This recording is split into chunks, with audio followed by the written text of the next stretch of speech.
Well, I made up my mind at the age of 5 that I was going to be a musician, and got my first guitar for that birthday, and made.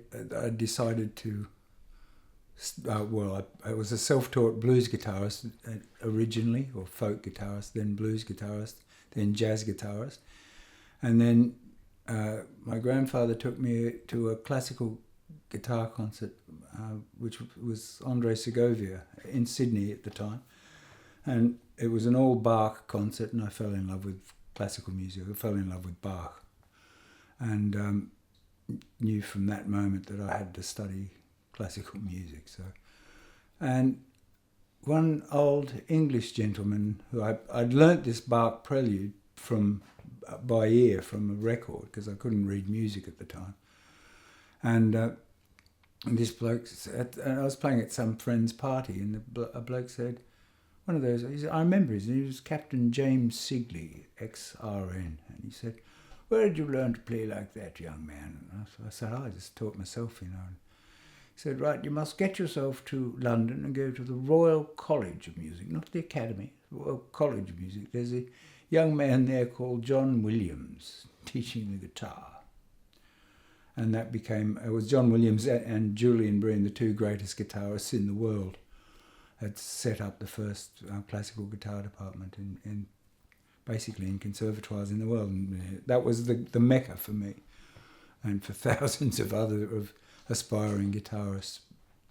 And I got a job as a postman and saved up and came to England and miraculously got a place at the Royal College of Music. And spinning fast forward, I'm now a professor of composition there, and I've just been made a fellow of the Royal College. But yes, and my career while I was at college took off, and I studied classical guitar and composition, and I got my first professional commission as a composer while I was in my second year at college to write a dance score for London Contemporary Dance Theatre. Commissioned by the choreographer Siobhan Davis, who's a very distinguished choreographer, and that toured around the world. And since then, I've done 52 ballet scores, and up until the time I'd met Charles, I think probably about 40 of them under my belt. And the great thing about writing for ballet companies and dance companies is they get performed all the time. They go into repertoire and they are performed. You know, they're not. It's not a one-off commission that gets one Purcell Room or Elizabeth Hall performance. They go into rep and stay there for years. So that was the beginning of my my commissioned work, and it was a great experience because it's learning the art of collaboration. I had to work with other artists, with the discipline of working with a different art form, and with choreographers, with set designers, with lighting designers, and in the theatre in general. Because I'd worked at the National Theatre. I played the lute in Albert Finney's Hamlet at the National Theatre, and so I came from that background, and basically, I was already writing a lot of music, and I had a lot of commissions, and by then I'd had my first commissions to write music for television. I'd done a lot of that, and yes, I'd done my first. Was asked to write the music for Inspector Morse. I did the theme, and then all subsequent films. There's hours and hours of music in those, 45 to 50 minutes in each film. So by the time I'd met Charles, playing cricket, 25 years ago or something, I'd probably written quite a few hundred hours of music. And that was the background. Writing music, but most importantly, collaborating with people from different disciplines, which I love. It's just so much less ivory tower, being stuck in your little garret and I think I'll spend 6 months writing a string quartet. It's not like that. It wasn't in Mozart and Haydn's day either, or Bach's, you know. Bach had to turn out a cantata every Sunday. For every Sunday, he didn't have time to be in a garret.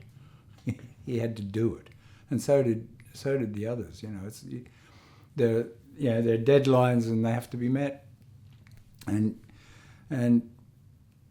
you know, he was the piper basically, and that things haven't changed. But yeah, I think it was. The refreshing thing was to learn that you don't have to be in the ivory tower, that you can work with other disciplines. And meeting Charles and then playing cricket, he's a very fine bowler. And I still got one of the cricket balls that he took wickets with in one of the first games we played together. And rather useful batsman too, I seem to have called down the order. And we became great mates. And out of the blue, one day Charles said,